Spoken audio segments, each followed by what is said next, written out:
जब आपके पीछे जीएल शर्मा जी खड़े हैं, फिर आप लिफाफे की छोटा लिफाफा देने की बात क्यों करते हैं? क्योंकि मैं तो लक्ष्मी का बेटा हूँ, मूलतः चिकित्सक हूँ, मैं ओरिजिनल चिकित्सक हूँ, पीएचडी नहीं हूँ, स्त्रीरोग विशेषज्ञ। तो मैंने कहा हम तो पैसे वाले हैं, लक्ष्मी के बेटे हैं, सरस्वती तो हमारी मौसी है, मौसी के घर आते हैं, अब लिफाफा छोटा देने की बात क्यों करते हैं? जीएल शर्मा जी हैं, लिफाफा इनको कह करके कितना ही बड़ा करा सकते हैं, लेकिन खैर ये मजाक की बात होती है। असली बात मैं आपको कहना चाहता हूँ, कभी हमेशा जैसे इन्होंने कहा किसी भाई ने कि मालपुरा की जनता बहुत बढ़िया है, मैं हर जगह ऐसे ही कहता हूँ सारी जनता बढ़िया है, लेकिन ऐसा नहीं है। कि नीरज ने कहा था कि व्यक्ति होना भाग्य है, कभी होना सौभाग्य है, और कवियों का इकट्ठा करना अहोभाग्य है। और दीपक जी ने मतलब अहोभाग्य कितनी विनम्रता से इन्होंने कहा, और मेरे साथ तो बड़ी मुश्किल हुई, इतने बड़े कवियों के साथ मुझे बुलाया क्यों गया? तो इन्होंने कहा ये चेतना जी बैठी हैं, बोले किसी को अहंकार जब होता है, ऊंट को पहाड़ के पास ले जाया जाता है और उद्धव जी को वृंदावन में भेजा जाता है गोपियों के पास, उसके औकात पता नहीं। आज के कार्यक्रम की सुंदरता ये है, आपने ऐसा मासूम पुलिस वाला नहीं देखा होगा। अगर चेहरे के आधार पर बनाया जाए तो ये आरपीएससी में पुलिस में सेलेक्ट होने लायक नहीं है। इतनी मासूमियत किस पुलिस वाले के पास है। और ऐसे भले पुलिस वाले भी नहीं देखे होंगे जो माला पहनाए, शॉल उड़ाए, मुस्कुरा के स्वागत करें। और ऐसे कार्डियोलॉजिस्ट भी नहीं देखे होंगे, पैसा लेते हैं, पैसा देवे, लिफाफा देवे, शॉल उड़ावे, ये भी आज यहाँ मौजूद है। आप लोग आए कविता में मूलतः कविता के कार्य की नर्सरी में आया। मैं तो साहित्यिक मंचों में जाता हूँ, आज ये पहला कवि सम्मेलन है जहां मैं रात्रि को ऐसे कवि सम्मेलन में आया हूँ। मेरा आपसे निवेदन ये है कि इतना प्रयास जब करते हैं तो आप लोग कम से कम अपनी पत्नी को लाइए, अपने बच्चों को लाइए, अपनी बेटियों को लाइए, संस्कार डालिए, क्योंकि कविता संस्कृति है। कविता जिंदा रहेगी तो हमारी संस्कृति जिंदा रहेगी। कविता जिंदा रहेगी तो हमारी संस्कृति जिंदा रहेगी। कविता बोलती है। और क्या होता है, संत जो होते हैं वो छिद्र को ढकते हैं और कविता छिद्र उघाड़ती है, दिखाती है क्या गंदगी है, क्या प्रेम है, आपको दर्शन कराती है। तो कविता आपको जिंदा करती है। मैं कोई भूमिका नहीं करते, ये कविता अलग तरह की कविता आपको सुनाना चाहता हूं कि बहुत डांटता उसे गालियां देता और घर से बाहर निकालता। बहुत डांटता उसे गालियां देता और घर से बाहर निकालता। बाप और दादा के रहते हुए इस दुनिया से चला गया, युगों की रीत पलकों में पलट गया।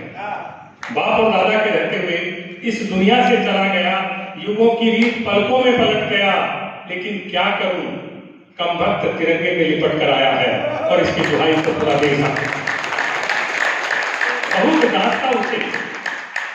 बहुत डांटता उसे गालियां देता और घर से बाहर निकालता कि युगों की रीत पलकों में पलट गया।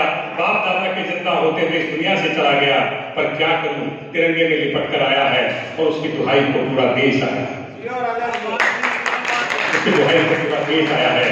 देश के काम आ गया, देश के काम आ गया, जरूर देश के लिए जन्मा होगा। तिरंगे ने शीश झुकाया है, जरूर कोई अच्छा काम किया।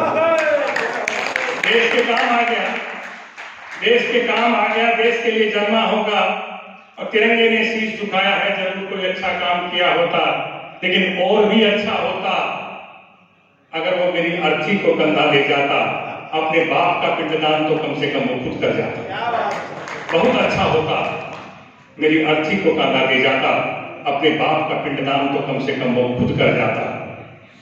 मेरी अर्थी को कंधा तो मेरा बेटा दे देगा, लेकिन मेरे बेटे की अर्थी को कंधा कौन देगा, ये दम लेकर इस दुनिया से जाऊंगा। मेरी अर्थी को कंधा तो मेरा बेटा दे देगा, लेकिन मेरे बेटे की अर्थी को कंधा कौन देगा, ये गम लेकर इस दुनिया से जाऊंगा। उसकी माँ और दादी को तो समझा दूंगा, पर छोटी दुल्हन को कैसे समझाऊंगा। उसकी माँ और दादी को तो समझा दूंगा, पर छोटी दुल्हन को कैसे समझाऊंगा। कैसे समझाऊंगा उस अबोध बालक को जो 4 महीने बाद इस दुनिया में आएगा।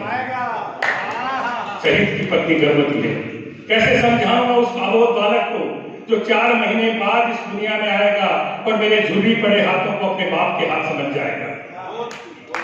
अपने झुर्री पड़े हाथों को अपने बाप के हाथ समझ जाएगा। कैसे समझाऊंगा पायल को, बिछिया को, काजल को, बिंदिया को, मेहंदी को सुहाग को सावन को फाग को। कैसे समझाऊंगा पायल को बिछिया को काजल को बिंदिया को मेहंदी को सुहाग को सावन को फाग को, कसुमल चूनर को घूमर गैर और घूमर, कसुमल चूनर को गैर और घूमर को, घर की छोटी सी गणगौर को और छत पर बैठे हुए उदास मोर।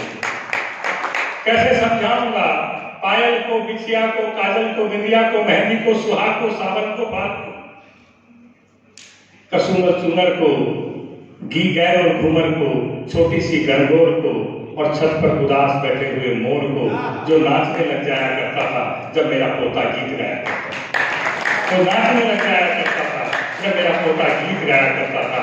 कैसे समझाऊंगा खांसते हुए पीपल को खेत की मेड़ को, खांसते हुए पीपल को खेत की मेड़ को, नीम के पेड़ को, गांव में बिलखते अधेड़ को, होली ठप और ढोली को, रंगो रंगोली को। कैसे समझाऊंगा, कैसे समझाऊंगा खांसते पीपल को खेत की मेड़ को, खेत की मेड़ को, नीम के पेड़ को, गांव में बिलखते अधेड़ को, होली ढप और ढोली को, रंग और रंगोली को, गणगौर की घुड़दौड़ को और गली की उस मोड़ को जहां पर वो दोस्तों से बतलाया करता था और मेरी खांसी की आवाज सुनकर भाग जाया करता था।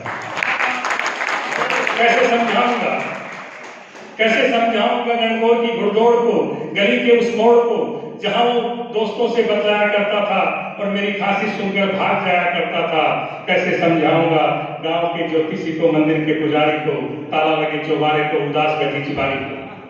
कैसे समझाऊंगा गांव के ज्योतिषी को, मंदिर के पुजारी को, ताला लगे चौबारे को, उदास बैठी चुबारी को, उदास बैठी तिवारी को, रामलाल नाई को, कुमारी माई को।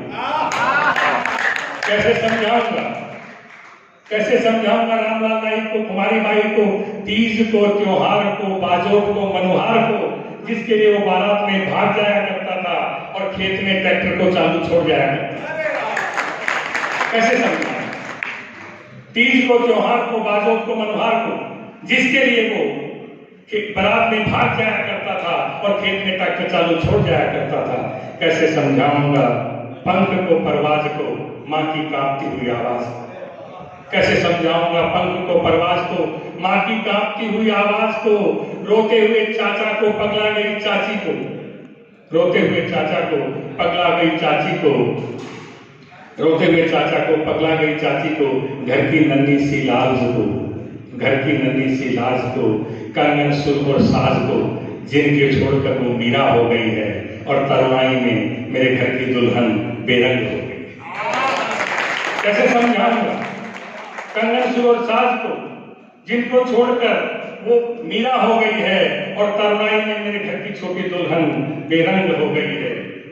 अब ये दृश्य आता है राजस्थान में एक जिला है झुंझुनू, जहां पर एक घर छोड़कर दूसरे घर से सैनिक निकलते हैं और एक गांव छोड़कर दूसरे गांव से शहीद होते हैं। झुंझुनू की माटी को प्रणाम करते हुए कविता सुनाता हूं कि हम तो सैनिक हैं, हमें आदत है शीश कटाने की, हम तो सैनिक हैं, हमें आदत है शीश कटाने की, माटी का कर चुकाने की, पीढ़ी दर पीढ़ी बेटों के ताबूत कंधों पर लाते हैं और पोते का माथा चूमते हैं, उसे सरहद पर छोड़ाते हैं। हम तो सैनिक हैं, हम तो सैनिक हैं, हमें आदत है शीश कटाने की, माटी का कर चुकाने की, पीढ़ी दर पीढ़ी बेटों के ताबूत कंधों पर लाते हैं, पोते का सर चूमते हैं, पोते का सर चूमते हैं और उसे